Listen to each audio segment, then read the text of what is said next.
ओम नमः सिद्धेभ्यः।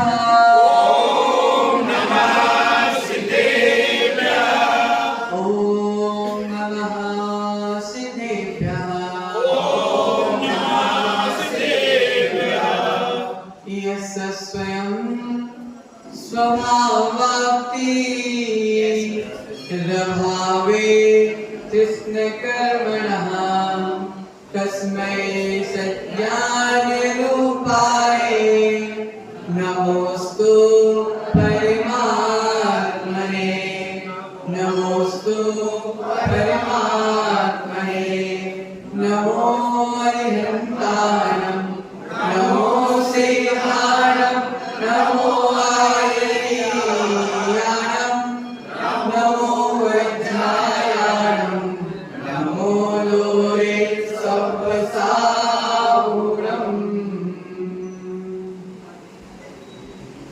मेरे पवित्र मन में गुरुदेव आओ, मैं शास्त्र वाचन करूं प्रतिभा जगाओ। अनंत भाषित सभी शुभ देवताओं क्या बोलना अब मुझे तुम ही बताओ। क्या बोलना अब मुझे तुम ही बताओ। अनंत अनंत सिद्ध परमेश्वरी भगवान की जय बोलिए। देवादिदेव मूलायक श्री श्यामसनाथ भगवान की जय बोलिए। मूलायक श्री खड़गराज शीतलनाथ भगवान की जय बोलिए। आचार्य भगवंत पूज्य पाद स्वामी की जय बोलिए। आचार्य भगवंत गुरुवर विराग सागर जी महाराज की जय बोलिए। आचार्य भगवंत गुरुवर विशुद्ध सागर जी महाराज की जय बोलिए। आचार्य भगवंत गुरुवर विभव सागर जी महाराज की जय। अहिंसामयी विश्व जय धर्म की जय। श्री सागर जी महाराज की जय। सागर जी महाराज की जयकारा गुरुदेव का। प्रियात्मन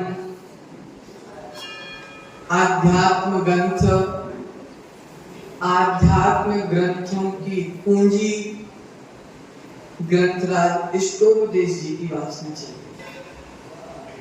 और आचार्य भगवंत पूज्य पाद स्वामी अपनी कारिकाओं के माध्यम से जिनेंद्र भगवान की वाणी के माध्यम से हमारी आत्मा का शोधन कर रहे हैं। क्या कर रहे हैं?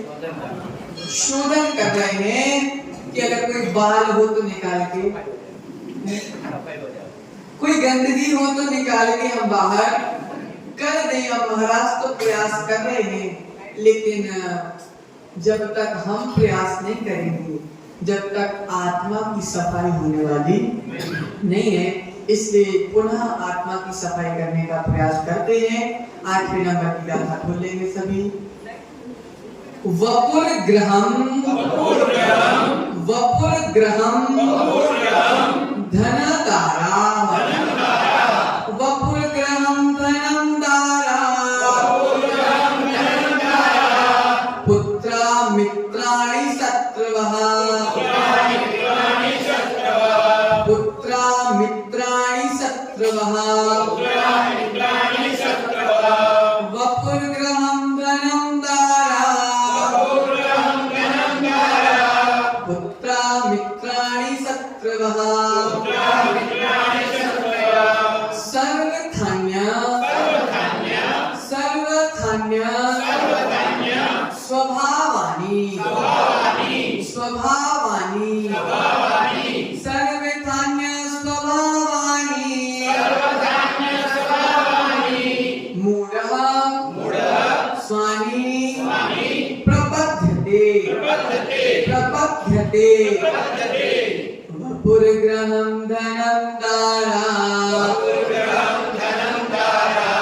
पुत्रा मित्राणि शत्रवः सर्वधान्य स्वभावानि मूढ़ः स्वामी प्रपद्यते स्वामी प्रवर्तते मूढ़ः स्वामी प्रपद्यते स्वामी प्रवर्तते एक साथ उच्चारण करना पौर्व्यां जनन्ताया पुत्रामित्राणि सर्वदा सर्वधान्य स्वामी मूल स्वामी प्रवर्तते वपुग्रहम् क्या वपुग्रहम् वपु का अर्थ होता है शरीर क्या होता है शरीर ग्रहम अर्थात घर वपुर ग्रहम अर्थात यह शरीर यह घर धनम दारा धनम अर्थात धन और दारा अर्थात स्त्री पुत्रा मित्राणि पुत्र और मित्र शत्रु शत्रु सर्वथा सब तरह से सर्वथा था सब तरह से जिस तरफ से देखो उस तरफ से अन्य स्वभाव वाला कैसा है परंतु मूढ़ः स्वामी प्रपद्यते मूर्ख प्राणी मोही प्राणी इन सबको अपना समझता है वपु अर्थात शरीर ग्रह अर्थात मकान धनम अर्थात धन दारा अर्थात स्त्री मित्र अर्थात बंधु और शत्रु अर्थात शत्रु पुत्र अर्थात पुत्र ये सब तरह से अन्य स्वभाव वाले कैसे अन्य स्वभाव वाले हैं स्वभावानी ये सब अन्य स्वभाव वाले हैं तेरी आत्मा से भिन्न है आत्मा स्वभाव परभाव भिन्न दिलीप भाई आचार्य कुंद स्वामी क्या कह रहे आत्मा स्वभाव परभाव भिन्न आत्मा का जो स्वभाव है वह परभावों से भिन्न है ये सब भिन्न है तुमसे लेकिन जो मोही प्राणी है जो मूर्ख प्राणी है वह इन सबको प्रसिद्ध भाई इसका मानता है अपना तुम्हारा घर यहाँ से कितनी दूर है पास में ही है किसका घर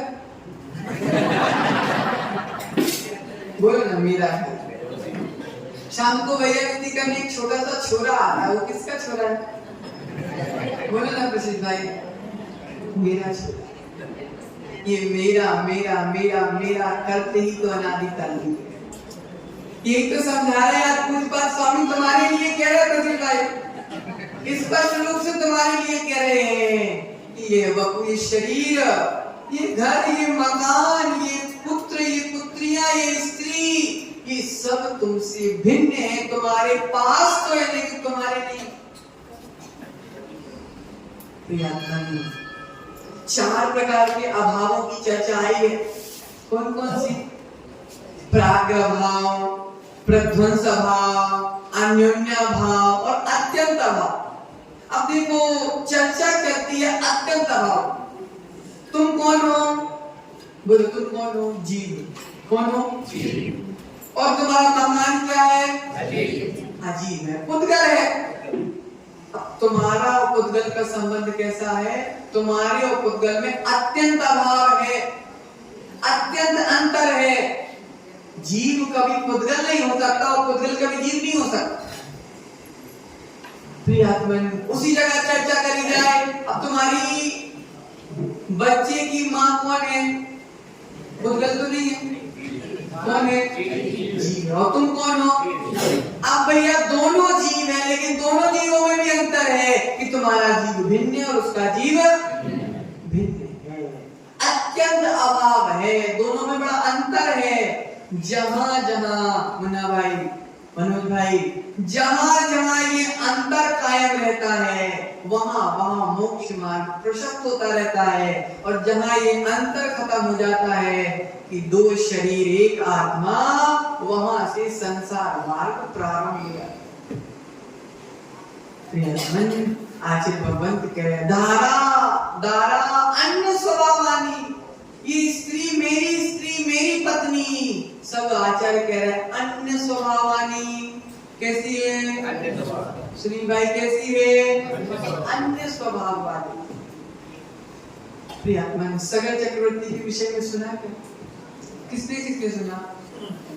सगर चक्रवर्ती अपने पुत्रों के मोह में इतने पागल थे कि वे अपने पुत्र को घर से बाहर भी नहीं निकलने देते। इतना दबा के रखते थे कि मेरे पुत्रों को कुछ हो ना जाए, इससे सगर चक्रवर्ती तो अपने पुत्रों के प्रति तीव्र मोह था। अब पूर्व में देवगति में थे, अब देवगति में दोनों एक सगर चक्रवर्ती और एक उनके मित्र थे, उनके बीच में एक चर्चा हुई थी कि अगर मैं पहले मनुष्य बन जाऊंगा तो तुम मुझे स्वर्ग से आकर वैराग्य का संबोधन दे देंगे, और अगर मैं चला जाता हूँ, अगर तुम पहले मनुष्य गति में चले जाते हो तो मैं तुमको संबोधन दे दूंगा। डील हो गई अरुण भाई। अब जब सगर चक्रवर्ती मनुष्य गति में आए, चक्रवर्ती जैसे पद को प्राप्त हो गए, कितने पुत्र थे इनके? 60,000 पुत्र थे। तुम्हारे कितने पुत्र थे? 60,000। दो कम 60,000। नहीं मतलब 59,998।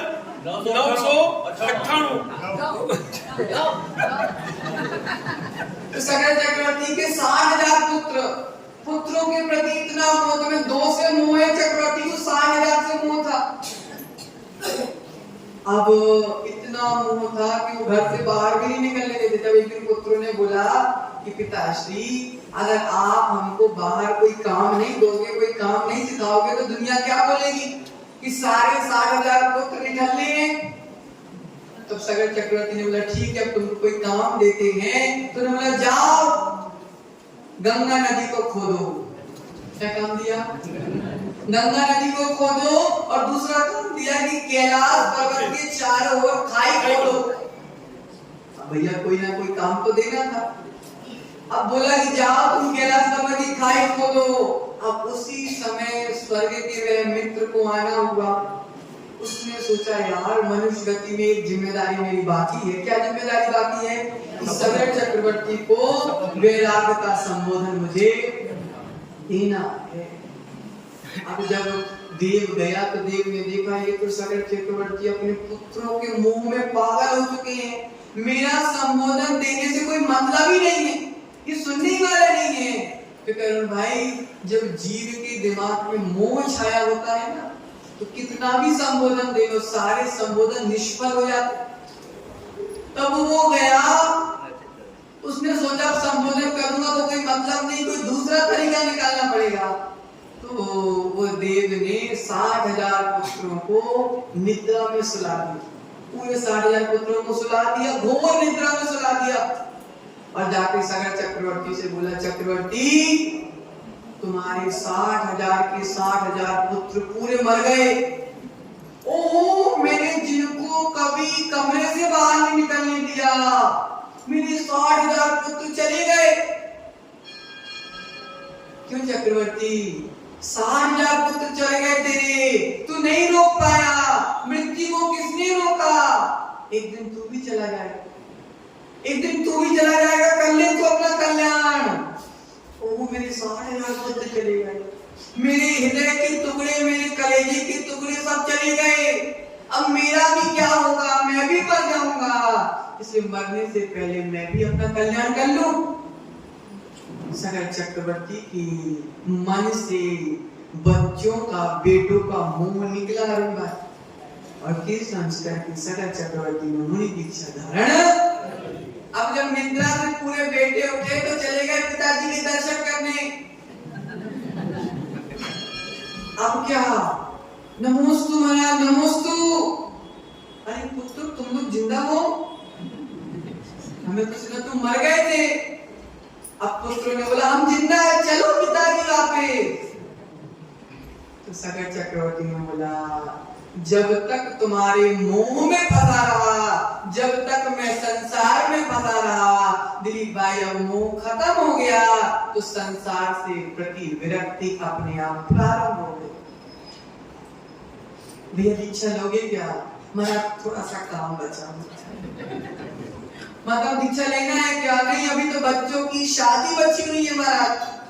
अब बच्चों की शादी हो गई तो बच्चों की बच्चियां छोटी है, बहू जाती है जॉब में, तो बच्चों को संभालना है, नाती पोतों की नाक पोंछना है।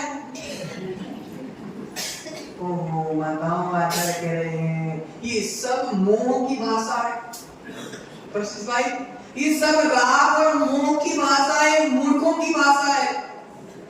ये मोही वाणी काम नहीं आएगी, ये मोह काम नहीं आएगा। जब भी काम आएगा तो मोक्ष शास्त्र तुम्हारे जीवन में। ये मोह से जब प्राणी ढका हुआ है, क्या पिछले पढ़ा ना, मोहेन समृतम ज्ञानम, मोह से ढका हुआ ज्ञान सत्यार्थ का बोध करने नहीं देता। और जो मोही प्राणी होता है वही कहता है कि मेरा घर, मेरा परिवार, मेरी संपत्ति, मेरा बेटा, मेरी पत्नी, लेकिन ये सब अन्य स्वभाव वाले, क्या बोल रहे हैं? अन्य स्वभाव वाले हैं, मेरे स्वभाव से अत्यंत भिन्न हैं। पंडित जी निमित्त निमित्त आचार्य कह रहे हैं, निमित्त क्या नहीं करता, निमित्त क्या नहीं करता। उपादान में क्षमता हो तो निमित्त मोक्ष मार्ग पर ले जाता है, और उपादान में क्षमता ना हो तो हजारों निमित्त आते रहते हैं, कोई फर्क नहीं पड़ता। देखो संजय भाई, बिजली कड़की भगवान को बैराग हो गया, बताओ, बिजली कड़की और महाराज को तीर्थंकर को बैराग हो गया, राज परिवार सब छोड़कर दीक्षा ले ली। वर्तमान की स्थिति देखो ना, बिजली कड़कना तो क्या, बिजली तुम्हारे ऊपर गिर भी जाए तो मेरा क्या नहीं होता।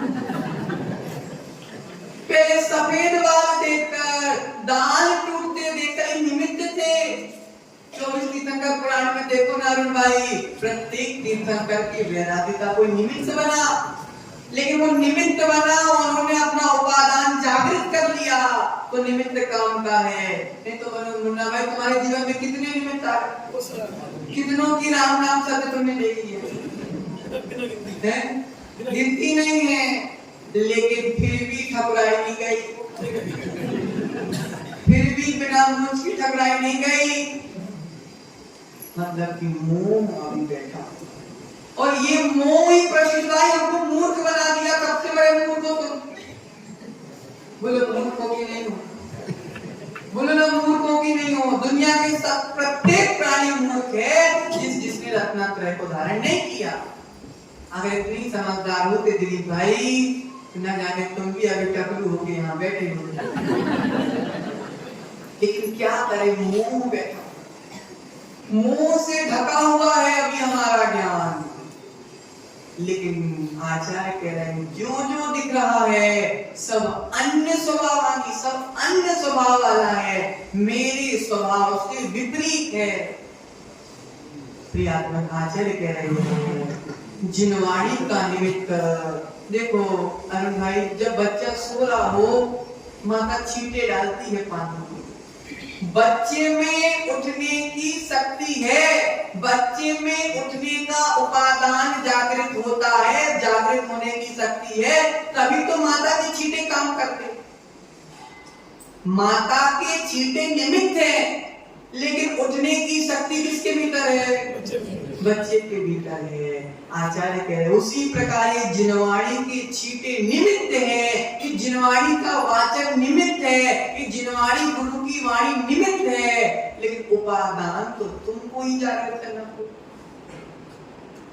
सुनते बहुत हैं, इधर से सुनना, इधर से निकाल देना, कल्याण हो जाएगा। जब तक इसको सुनकर जीवन में आचरण लाकर उपादान जागृत नहीं करोगे, जब तक तुम्हारा मोक्ष मार्ग प्रशस्त होने वाला नहीं। प्रियात्मन आचार्य भगवंत कुंद स्वामी कह रहे हैं सम्मत तस्य निमित्तम जिन सुत्तम तस्य जाणया पुरुषा अंतर हेय भणिगा दंतन मुंह से खय पढ़ुदी। नियम सार में कह रहे हैं, क्या कह रहे हैं?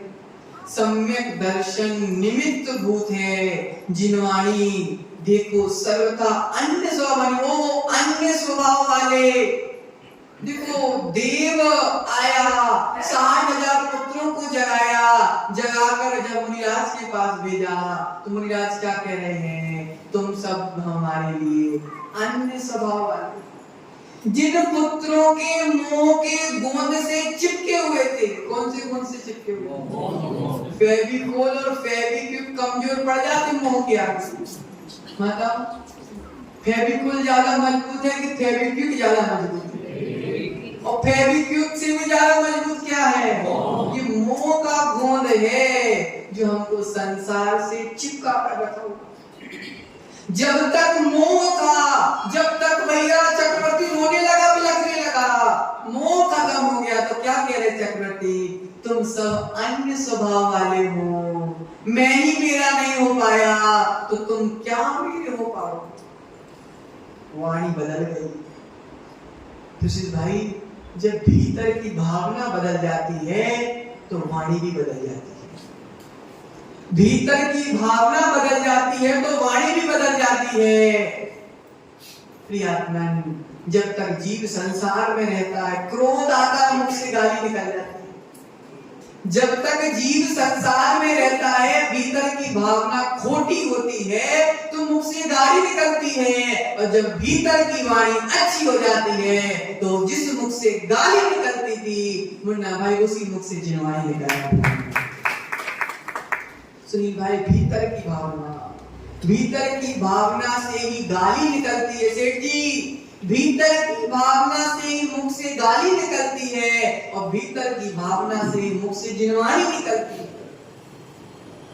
जब तक मोह से ढके रहे, जब तक पुत्रों के राग में डूबे रहे, और जब मोह से निकल गए तो अपनी आत्मा में डूब गए।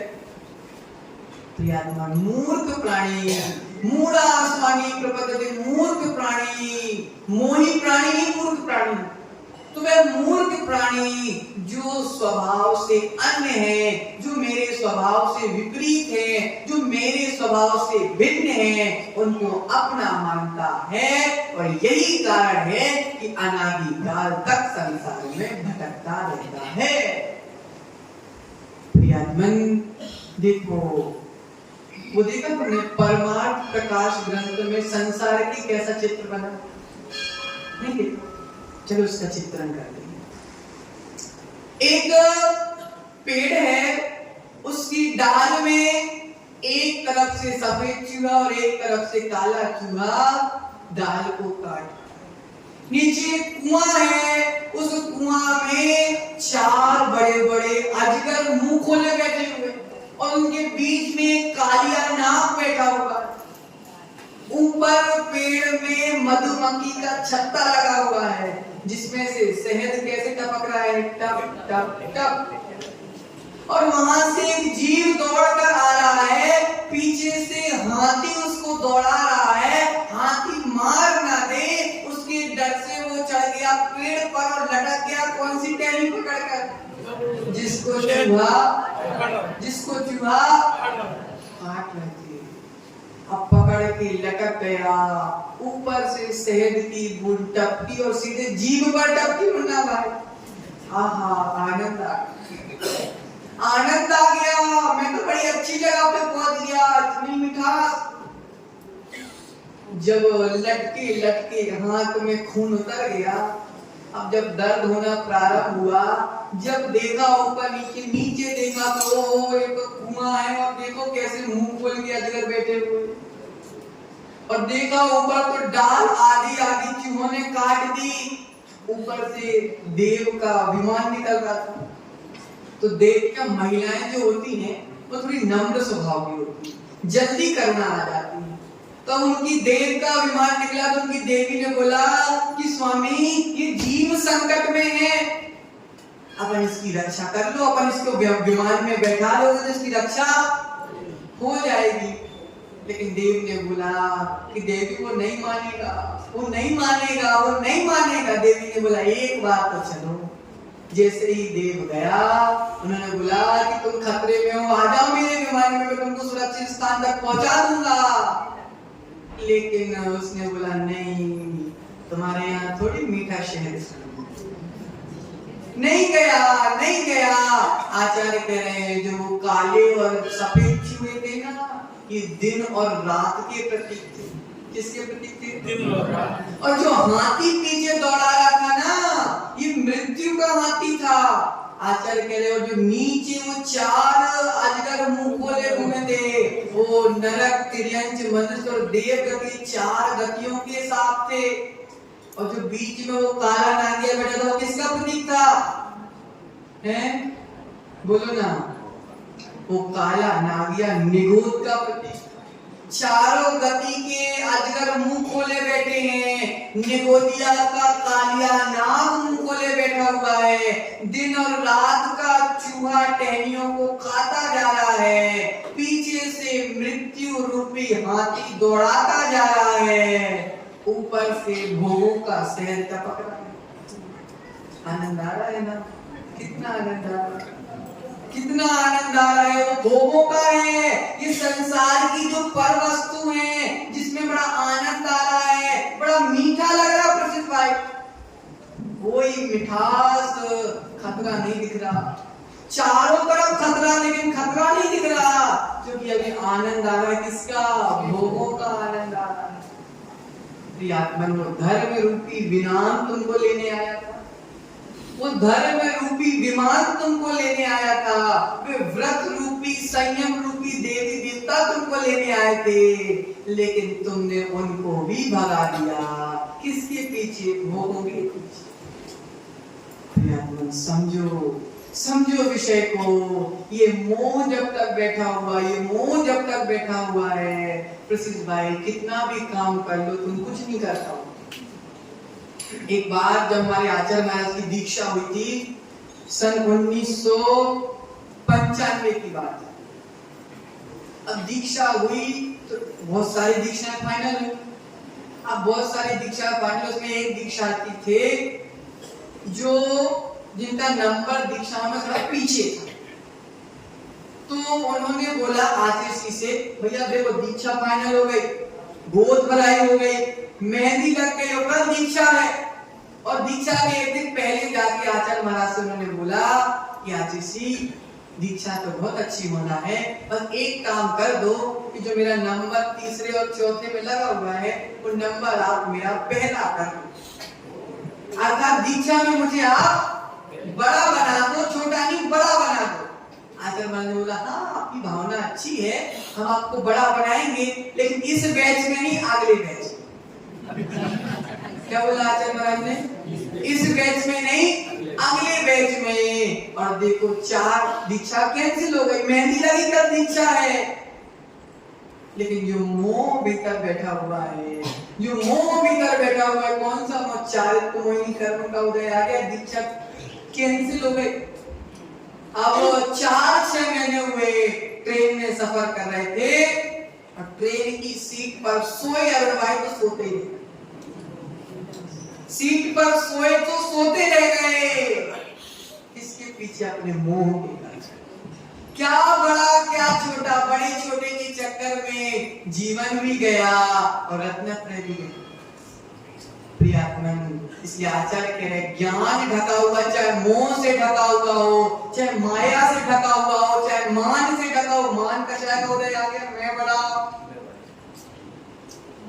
सब अन्य स्वभावानी, सब मेरे स्वभाव से अन्य है, विपरीत है। मेरा स्वभाव तो सबसे भिन्न है। तो क्या समझा रहे आचार्य भगवान? पर द्रव्यन्ते भिन्न आपको रुचि सम्यक कला। जितने भी पुत्र है, मित्र है, शत्रु है, घर है, स्त्री है, सब दिलीप भाई अपनी है ना? बोलो ना, अपने हैं ना? किसके हैं? सब अपने अपने। मेरा कोई नहीं है, मेरा तो मात्र ज्ञान दर्शन ही मेरा है। सत्य की नहीं है दिलीप भाई? फिर भी समझ में नहीं आ रहा, फिर भी समझ में नहीं आ रहा। कितना डूबोगे? थके नहीं हो क्या? हैं? थके नहीं हो? बुढ़ापा आ गया है, थकान जल्दी हो जाए। हालांकि गीत मोह जाल में फंसा हुआ, इसलिए वो गाती है। हाँ, मोह जाल में फंसा हुआ कर्मों ने आ गया,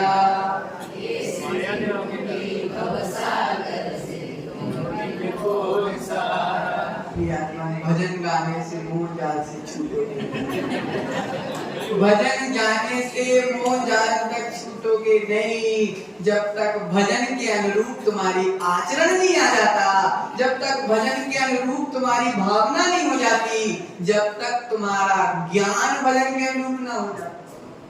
तो आचार्य क्या कह रहे हैं? सर्व खाने अन्य स्वभावानी, सर्वथा सभी तरीके से अन्य स्वभाव वाले हैं, विपरीत स्वभाव वाले हैं। लेकिन जो मूर्ख प्राणी होता है, जो मोही प्राणी होता है, वह इन सब को अपना मानता है। कौन कौन अपना मानता है? सब अपना मानते हैं, सब मूर्ख हैं। जब तक हम इस मूर्खता को छोड़ने का प्रयास नहीं करेंगे, पागल हैं हम सब। कौन है मानता अपन सब? पागल कहाँ रहता है? समाज में रहता है कि पागल खाने में रहता है? प्रियात्मन, इस संसार पागल खाना है। अरे भाई, संसार पागल खाना है और हम सब पागल हैं। हिम्मता आंटी, हम सब पागल हैं, इसलिए पागल खाने में रह रहे हैं। और जो पागल नहीं होते, जिनकी बुद्धि प्रखर हो जाती है, वे संसार रूपी पागल खाने में नहीं, मोक्ष रूपी सिद्ध शिला रूपी अपने निज घर में वास करते। अभी तक सब किराए के घर में रह रहे हैं। अरुण भाई, कितना किराया दे रहे हो? तुम सब कर्जे पे चढ़े हो। देखो अरुण भाई, सुशील भाई बहुत अच्छी बात सुन रहे हैं। ये सब अपन किराए के घर में रह रहे हैं, इस सब किराए के घर में रह रहे हैं और किराया देते नहीं। अब कर्जा चढ़ता जा रहा, कर्जा कैसे चुकाओगे? तो यम रूपी कर्जा, संयम रूपी कर्जा, नियम रूपी, जब ये अपन पेमेंट करेंगे, जब कर्जा से मुक्त हो पाएंगे, तब कहीं जाकर हम पैसे जोड़ पाएंगे, पैसे अर्थात पुण्य जोड़ पाएंगे। फिर कहीं जाकर किराए के घर को छोड़कर, वंदना के घर को छोड़कर कहाँ जाएंगे अपन? निज घर में जाएंगे। फिर वहां पे जाकर वंदना की वंदना नहीं, निज आत्मा की वंदना करेंगे। किसकी वंदना करेंगे? निज आत्मा की वंदना करेंगे। इसलिए बाहरी वंदना को छोड़कर तीर्थंकर की व्यवहार रूप से वंदना और निश्चय से अपनी आत्मा की वंदना करेंगे। जब हम जाकर दुनिया में वंदनीय बन जाए, क्या बन जाएंगे? वंदनीय बन जाएंगे। इसलिए जो कुछ भी दिख रहा है सब कैसा है? अन्य स्वभाव वाला है, मेरी आत्मा से भिन्न है। इसी मंगल भावना के साथ परम पूज्य आचार्य भगवान पूज्य पाद स्वामी की जय, आचार्य भगवत गुरु गौरी सागर जी महाराज की जय हो। जावाणी के ज्ञान से सूझे लोकालो, सोवाणी मस्तक धनु सदा दे तुम दो।